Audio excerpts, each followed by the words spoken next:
Os azulinos precisam vencer de uma combinação de resultados, mas olha, o Leão precisa trabalhar também esse aspecto psicológico, mental. A gente já vem debatendo isso aqui no Jogo Aberto Pará. E quem falou sobre isso foi o João Pedro na conversa com a imprensa hoje de manhã. Coloca na tela.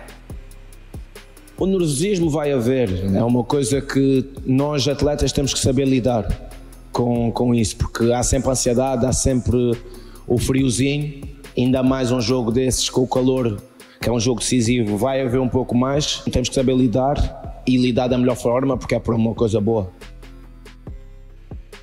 Pois é, tem que saber controlar aquela famosa história de urgência, pressa, não confundir uma coisa com a outra, porque o Remo, sim, precisa vencer. Agora, algo que a gente já tratou aqui no programa, Liane, sobre essa questão do emocional do clube do Remo. Parece que aquele gol da Chapecoense fez aquele castelo que o Guto estava montando não ruir completamente, mas algumas coisas começaram a desandar depois daquele gol. No último jogo, eu fiquei com a sensação de 2 Remos em campo. Nos primeiros minutos, na verdade, o Remo dentro do que a gente está acostumado a ver, buscando o resultado, indo para cima, tentando fazer o abafa e por aí vai, organizado, taticamente, cumprindo funções em campo. Após aquele gol de pênalti, parece que foi um Remo que desestabilizou completamente. Se perdeu completamente em campo. Fala-se muito sobre as modificações, né, por conta de não ter o lateral direito, a ausência do Marcelinho, o Pedro Costa não estava relacionado e por aí vai. Só que para mim esse nem é o grande X da questão, porque nós já vimos, inclusive, o Guto sem peças principais em campo, mas conseguindo fazer ajustes, né? E no último jogo, após ali o pênalti do Avaí, eu fiquei com a sensação de um Remo completamente perdido em termos de funções. E isso, sim, para mim também tem a ver com o emocional. Muitas vezes a sede de resolver um pouco mais acaba dificultando. E aí o Remo, no próximo jogo, vai precisar trabalhar isso, principalmente sem peças importantes em campo. E no meio desse pacote, Valmir, já surge informação de situação que aconteceu nos bastidores, que fulano fez isso, fulano fez aquilo. Mas assim, a sensação que eu tenho é que a parada do Remo não foi resolvida em campo. É o que eu penso. Tem a história das teorias da conspiração que começa a surgir, né? Fica parecendo que o Remo é uma super seleção que não pode ser batido, que também não pode jogar mal. E aí começam a vir as histórias e tal. O Remo é um time normal, entre os 20 que estão jogando o Campeonato Brasileiro da Série B, que corria esse risco. Caiu de produção nos últimos 2 jogos, é verdade. Não quero julgar o Guto aqui, dizer que ele escalou errado. Eu sei que ele tentou. Ele fez uma engenharia no segundo tempo que não funcionou, mas ele tentou. Ele trocou todo o meio de campo, inclusive trouxe o Diego Hernandes para trabalhar aqui no meio. O Diego Hernandes mudou completamente de posição. Ele que era muito ativo no ataque, acabou tendo que ser uma espécie de construtor. O Panagiotis não estava, né? E ele ficou lá com o João Pedro na frente, com o próprio Pedro Rocha, que teve que cair para o lado, com o Marrone, que surpreendeu a todos, ninguém entendeu, né? O Marrone parado há um tempão, acabou entrando, mas ele tentou. Eu acho que o problema do Remo foi muito mais dentro de campo do que qualquer outra coisa que possam estar levantando. Afinal de contas, o Remo não é aquele time de transponível imbatível. Ele só precisa agora se ajustar. E aí, vamos lá. Enquanto a gente fala de um Remo que conseguiu se ajustar coletivamente, a gente vê muito isso com o Guto, do outro lado tinha um Avaí que, quando não consegue funcionar coletivamente, individualmente funciona. Quando tem um Avaí completamente perdido em campo, que muitas vezes cedeu a posse de bola pro Remo, você tinha jogadores pontuais que não poderiam ficar soltos, jogadores pontuais que, se a bola chega com qualidade, ou às vezes nem isso consegue decidir, e aí vem as diferenças em campo. E como no jogo de futebol, né, você vai Talvez, Liane, o problema do Remo possa ter sido a bola. O Remo ficou 67 contra 33, né, pro Avaí. O que o Remo fez com essa posse de bola? Aí entra um ponto que a Liane falou do individual do Avaí. Eu acho que individualmente também peças fundamentais do Remo foram muito mal nessa partida. O Panagiotis, por exemplo, eu acho que deu um chute. Foi a pior partida dele. Segundo jogo dele abaixo. Pois é, mas pra mim essa foi a pior partida. Aliás, ele não voltou bem da contusão. E aí, outra coisa, vocês veem a arrumação do Remo quando ele toma o segundo e o terceiro gol. Como é que tá arrumada essa defesa do Remo? Tá o Reinaldo dando combate para quem cruza lá do lado esquerdo, já que ele é quarto zagueiro. E quem vem tentar evitar o chute é o Natan Pescador. Então o Remo estava desorganizado completamente. Eu acho que ele acusou o golpe ali. já foi falado aqui no bastidor, emocionalmente para esse jogo. Vamos lá colocar na tela agora o que os azulinos precisam fazer para que esse acesso venha para o Leão. Vamos colocar na tela aí as combinações. Tá aí, ó. O Remo precisa esse é o ponto de partida, tá? Vencer o Goiás. O outro ponto é o seguinte, o Remo não precisa de 2 resultados. Um desses resultados já resolve a parada. O Criciúma perder para o Cuiabá, que, lembrando, não quer mais nada na competição e o presidente de lá já até cornetou o Remo. Não sei de onde que vem dinheiro, não sei o que mais. O cara tá preocupado com a finança dos outros, né? E também a situação da Chapecoense. A Chapecoense recebe o Atlético Goianiense, que também não quer mais nada, tá? Só que, nesse jogo, se a Chape empata ou perde, com essa combinação de vitória do Clube do Remo, dá certo a parada e o Leão consegue o acesso para a Série A.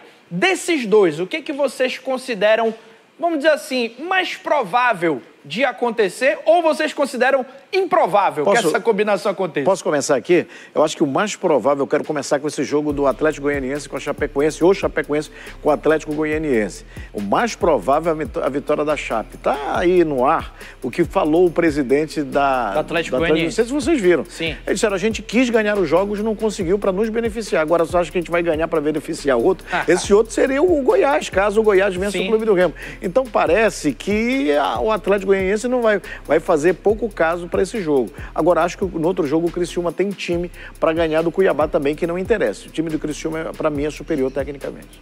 Falando em campo, né? Porque tem os interesses ali, mas falando em campo, o Cuiabá venceu o Criciúma, para mim é uma incógnita que fica jogada aí no ar. Também acho complicado. Mas, enfim, é bom que se diga o seguinte também. O Goiás vem para Belém precisando vencer o Clube do Remo. Apenas um empate não resolve a vida do Goiás. Então, não adianta que os outros façam o que o Remo precisa e o Clube do Remo não resolva a sua vida no Mangueirão. E informação quentinha, né, Eliane? Lado A já foi, né? Esgotado. 80 conto o ingresso, o pessoal tava dizendo, coloca 100, porque desses 20 tu junta e manda a mala pro desses times aí. Rapaz, a gente sabe o que acontece, né? Vou colocar na tela esse vídeo horroroso dessa demonstração de xenofobia, de racismo e tudo que tem de ruim que, infelizmente, tem na nossa sociedade e também no ambiente do futebol. Coloca na tela. Olha a tua cor! Olha a tua cor! Para de chegue! Dinheiro de chegue! Dinheiro montado de chegue pra cá! Dinheiro de chegue! Tem no Pará! Seu feio! Dinheiro montado de chegue que vem pra cá! Gastaram o salário Gastou o salário pra vir! Agora vai embora a pé! Só o prefeito não quer, por favor. Aqui em Florida. Vai embora de chegue! Olha a tua cor! Olha a tua cor! Pobre aqui não fica!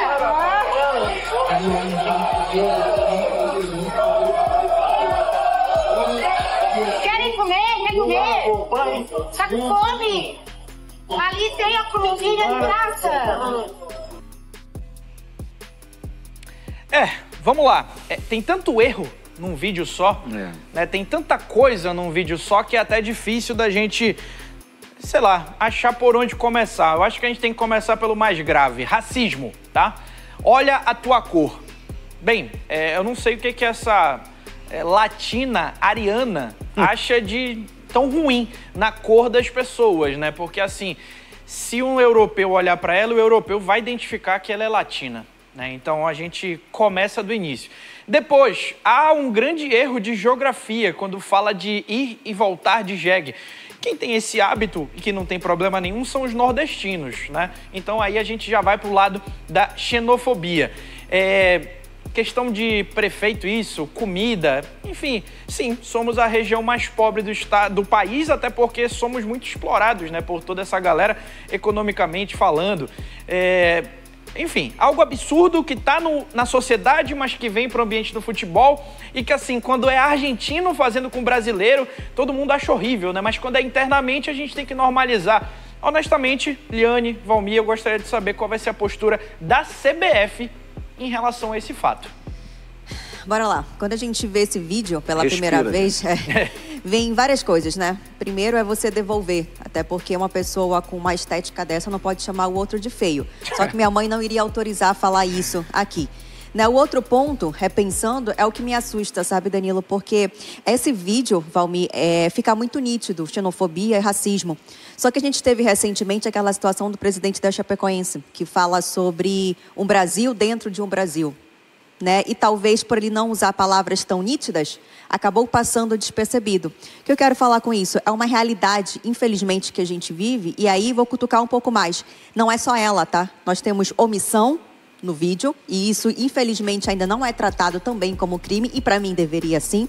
A gente tem outras pessoas participando, não é só ela é que está falando mais alto, mas os dois, e aí eu convido você a olhar, a de azul mais escuro ao lado dela e esse rapaz de verde, preto, alguma coisa, também participam da situação. Fora os outros rindo ao redor, né? Agora sim, eu acho que a gente não deveria, e eu acho que nem esse aqui é o objetivo, devolver da mesma forma, porque dá para ver claramente que ela já está infeliz ali, né? Então ela tentou, tipo assim, não há nenhuma convenção no mundo em dizer qual é a cor que vale, se é azul, preta, vermelho, roxo, branca. Isso não existe em lugar nenhum. A gente vê claramente que ela flerta aí até com o nazismo, né? E aí a gente começa a observar um bocado de transgressão de uma pessoa só, que aí é a justiça que vai julgar, né? E colocá-la de acordo com o que se enquadra. Isso, sinceramente, para a gente que é daqui do norte, isso não atinge de maneira nenhuma quando ela fala da cor, porque não há, como eu te digo, nenhuma convenção dizendo qual é a cor predominante, maior ou melhor no mundo inteiro. Isso não existe. A cor da pele não define absolutamente nada, caráter, traço, absolutamente nada. O que eu acho é que isso não pode ser pilhado para dentro de campo, porque o Remo, na minha opinião, já foi vítima no jogo passado dessa pilha. O Avaí não tinha nada que perder, quem perdeu foi o Remo, já não vai ter 2 jogadores, depois a gente fala, mas é isso, deixa que a justiça toma conta dessa infeliz. E no meio dessa história, o Avaí, a instituição, né, pelo qual essa senhora diz torcer, emitiu uma nota oficial se posicionando sobre o fato. Vamos colocar na tela. Olha aí. O Avaí reitera o posicionamento de repúdio sobre a conduta racista e xenófoba manifestada por uma torcedora durante o jogo, e o ponto importante é o seguinte: então logo tivemos ciência ocorrido, iniciamos o processo de identificação da pessoa, né, tá colaborando com as autoridades para que ocorram investigações, sanções legais, medidas internas. Ela está imediatamente suspensa por tempo indeterminado de participar de eventos do Avaí, e botou também a questão do compromisso social. É bom que a gente diga claramente que essa pessoa ela não representa a instituição Avaí, ao contrário do presidente da Chapecoense, que, como a Liane bem lembrou aqui, falou muito bem a situação. Mas assim, são coisas para a gente se refletir. A gente teve até agora 37 rodadas da Série B e, infelizmente, é muita coincidência que os dois fatos envolvendo xenofobia e racismo tenham surgido justamente contra equipes de Santa Catarina. Né? A gente já está recebendo muito, como diz hoje em dia, o tal do hate nesse período de COP30, e no meio disso tudo tem uma coisa que eu considero positiva: alguém enxergou isso como um absurdo e gravou. Então, legal, a gente está falando de pessoas que se omitiram, pessoas que não falaram nada, mas deram risadinha, o ato dela, mas alguém não se omitiu e filmou para que essa pessoa seja colocada de exemplo nessa situação. E aí eu já ouvi muita gente falando, não tem que tocar nesse assunto, deixa pra lá. Não, tem que tocar e muito sobre esse assunto. E eu vou até mostrar por quê. O João Pedro, atacante do Clube do Remo, ele que é africano, falou com a imprensa sobre isso. Vamos colocar na tela. É recorrente, como a gente vê, nada acontece, ou quando acontece parece que não sentem na pele, as pessoas não sentem. É uma coisa que não devia acontecer, tanto o racismo como a xenofobia. Para mim não me entra hoje em dia haver xenofobia, haver racismo. Em relação a como saber lidar, eu lembro-me dos meus pais me ensinarem a responder com um sorriso na cara, mas nem sempre é possível. São coisas que posso estar a responder com um sorriso na cara, mas por dentro magoa sempre. Agora, não sei, acho que se calhar as punições deviam ser mais graves, devia acontecer alguma coisa. Não sei o que dizer, porque é impossível hoje em dia ainda isso continuar. Uma fala bem contundente do João Pedro. E ontem eu falei uma coisa, eu tenho certeza que o Clube do Remo vai ser punido por aqueles atos de violência na arquibancada. Eu não tenho certeza que o Avaí vai ser punido pelo ato dessa torcedora. Não, aí não dá, é o cúmulo, tem que ser os dois, né? Porque as duas brigaram, a resposta da torcida do Avaí não foi de recuar, foi de atacar, as duas confrontaram, as imagens mostram, então aí é o fim da picada. Não, mas o que eu te digo é sobre o ato de racismo. Porque assim, tem a violência, mas tem a questão do ato de racismo. E isso consta, se você for olhar regulamento, que atos de racismo... Você está falando desse episódio aí. Isso, que atos de racismo também gerem punições. Tem que então, gerar. Não tenho certeza que isso vai acontecer e até apostaria que não. Talvez aconteça, desculpa, talvez aconteça com a pessoa, não com o clube, né? Porque ela mesmo já está sendo punida de não participar. Sim.